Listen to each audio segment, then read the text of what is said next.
porque após uma ala aderir ao governo com a entrada de André Fufuca no Ministério do Esporte, o comando do PP aprovou uma agenda conservadora e que pode dificultar o apoio a diversas votações de interesse do Planalto.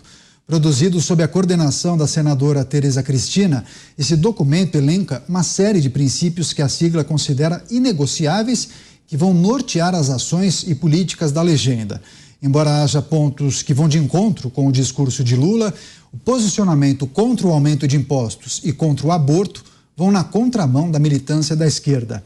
Pelas redes sociais, o presidente do PP, Ciro Nogueira, exaltou a resolução e publicou uma foto de água e óleo que não se misturam. Vamos começar essa rodada com o Cristiano Beraldo. Beraldo, tá difícil a gente compreender o PP, Partido Progressista. Ora aliado do governo, ora com característica de uma sigla opositora. Como compreender? Pois é, esses partidos estão ficando muito grandes, né? A gente olha como um resultado também da cláusula de barreira e de outras iniciativas que foram feitas para reduzir o número de partidos, e a gente vê que o resultado são grandes partidos com bancadas imensas e que não tem uma ideologia única defendida por todos os seus eleitos. E aí torna-se muito difícil e desafiador, né? Você começa a ver esse tipo de comportamento, um partido importante como o PP, presidido por alguém que foi ministro do governo Bolsonaro, agora tem que conviver com uma parte desse partido negociando espaços e cargos e ocupando um ministério.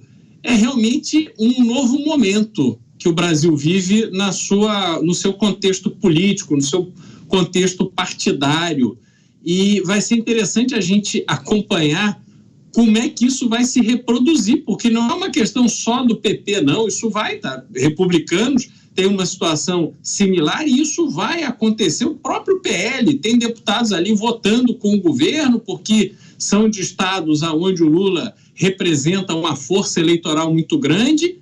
E, no fundo, essas pessoas estão preocupadas com o voto. Estão preocupadas com ideologia, não estão preocupadas em defender uma linha para o país seguir. Eles estão seguindo aquilo que o seu coração, a sua cabeça e o seu bolso indicam. É sempre buscar a reeleição, é sempre buscar permanecer no cargo, tendo relevância política, relevância eleitoral. Agora, é assim que o Brasil vai resolver os seus problemas? É assim que a gente vai ter um novo olhar sobre o Brasil sendo discutido? Porque a gente precisa de transformações muito profundas nesse país para a gente sair do atoleiro que a gente se encontra.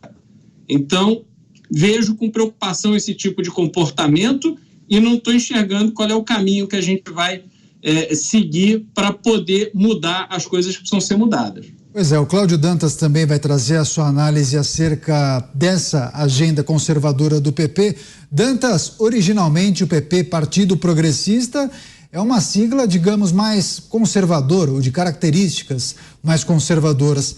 Dá para ficar com um pé em cada canoa e um governo progressista, mas com uma agenda conservadora? Como isso?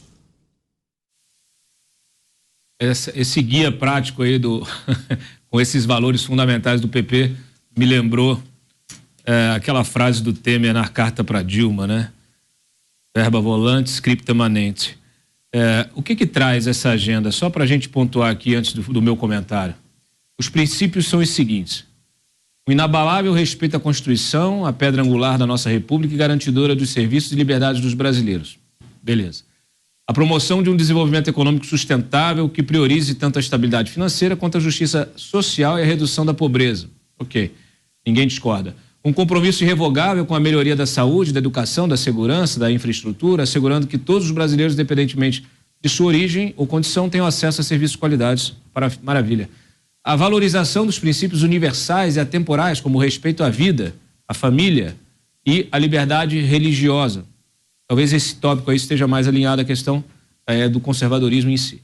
Um combate rigoroso à corrupção, garantindo um Brasil onde a integridade seja a norma e a gestão do bem público ocorra com transparência e honestidade. Bom, considerando que o PP foi um dos partidos que assaltou a Petrobras, eu acho que esse aqui deve ser algum novo sistema de compliance que eles devem estar adotando.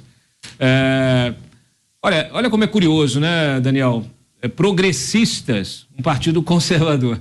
Então esse é o Brasil, não dá para acreditar em nada do que é escrito ou do que é falado. A análise política deve partir daquilo que é feito, das ações. O partido vai votar com o governo? Já votou com o governo? Como que vai ser? Porque o Lira disse que o PP é governo e o Ciro Nogueira disse que o PP é oposição. Eu já falei aqui outras vezes, isso é uma grande estratégia política para que você continue fazendo aquilo que está na essência da política brasileira, que é poder. Você ter poder financeiro, poder político, você ter máquina na mão para fazer a manutenção do seu poder partidário eleitoral. Político só pensa na próxima eleição. Todos eles trabalham em função disso.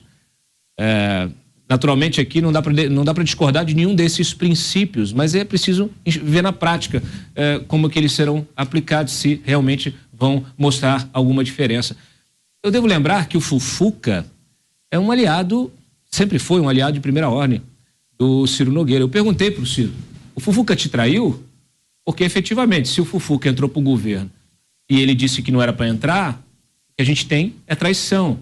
A gente sabe que a política, como eu disse um dia desse aí, que eu ouvi de um veterano da política, o amor entre políticos, ele dura um mandato. Às vezes nem isso.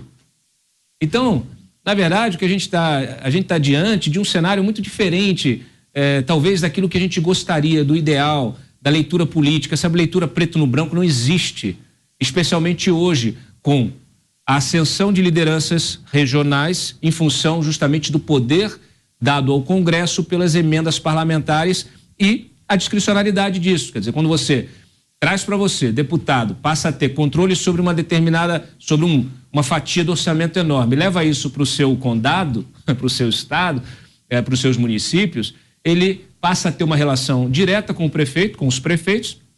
Por isso que eu digo que a próxima eleição, a eleição de 2024, será a eleição para a prefeitura mais disputada da história, e ela terá esse sentido diferenciado por causa justamente do controle orçamentário que o Congresso tem, dessa relação estabelecida entre os parlamentares e as prefeituras, e como isso se reverbera na prática. Então, apoio ao governo, né, voto em governo, hoje isso está muito centralizado, isso está muito, vamos dizer assim, alocado no próprio poder político daquela liderança, né? Então o partido não pode garantir a totalidade de votos, seja para qual governo for, e é isso que vai acontecer. Provavelmente na próxima eleição, na próxima votação no Congresso, nós teremos aí a prova de que o PP só está do lado dele mesmo. Pois é, José Maria Trindade em Brasília. Zé, dá para classificar o PP como um partido rachado, dividido, ou pelo menos com duas alas, uma que quer apoiar o presidente da República, ou pelo menos a base governista, e o outro que quer manter o seu trabalho defendendo aquelas pautas mais conservadoras e liberais? Quem é que está de cada lado? Digamos que esse lado mais conservador é o de Ciro Nogueira e o outro seria de Arthur Lira? Eu classificaria o PP de partido governista, seja qual for o governo. No governo anterior, no primeiro governo, Lula, ele estava perdendo todas as votações no Congresso Nacional. Aí José Dirceu, que era uma espécie de primeiro-ministro do governo, fortíssimo, ministro-chefe da Casa Civil, chamou Lula e disse: olha, nós vamos perder todas e talvez vamos sofrer um processo de impeachment. Nós estamos em minoria no Congresso Nacional. Era a realidade, o desenho. E aí Lula liberou a participação de José Dirceu para fazer esse entendimento. Reforçou o governo no Congresso Nacional a ponto do governo ter uma maioria tão forte que aprovava emenda à Constituição e pensou, inclusive, em aprovar uma emenda dando a Lula a reeleição, ou seja, a possibilidade de se candidatar outra vez. Perfeitamente constitucional, como fez o Fernando Henrique aprovando uma emenda à Constituição que permitiu a reeleição. Se é possível uma reeleição, é possível 2, 3 e assim por diante. José Dirceu, com o sinal verde de Lula, saiu no Congresso Nacional e fez uma revolução. Em vez de procurar os partidos políticos diretamente, ou seja, comprar voto no atacado, saiu procurando um a um. Se a gente dá as empresas e as estatais, né, e os ministros para os partidos fazerem caixa, é melhor a gente fazer caixa e distribuir o dinheiro. Roberto Jefferson bateu na mesa, presidente do PTB, e disse: aqui não, diretamente com os meus deputados não. E assim José Dirceu criou um grande apoio no Congresso Nacional, que acabou no mensalão. Esta é a incrível história do mensalão. Agora, Lula, de novo, chega à conclusão de que, se não houver este acordo com esses partidos de centro, governistas de sempre, terá dificuldades de aprovar e pode ver a formação de um novo governo, ou seja, um processo de impeachment. Então, esta união com o PP, ela é mais um seguro contra impeachment do que exatamente aprovar projetos, não é de interesse do governo, mas de interesse ideológico do governo. Essa definição, a Executiva Nacional do PP se reuniu, né, e definiu ali algumas linhas. A primeira linha de todas é de aprovar projetos que possam dificultar ou inviabilizar a invasão de terras. É a cara da ex-ministra Tereza Cristina, que tem um apoio forte ali da FPA, que é a Frente Parlamentar da Agricultura.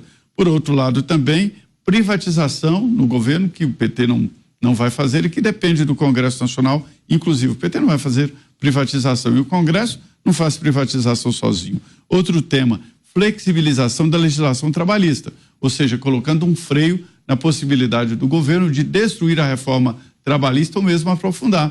Se o governo apresentar um projeto para discutir a legislação trabalhista, hoje o Congresso amplia e vai além da reforma trabalhista. Seria muito bom fazer uma oxigenação.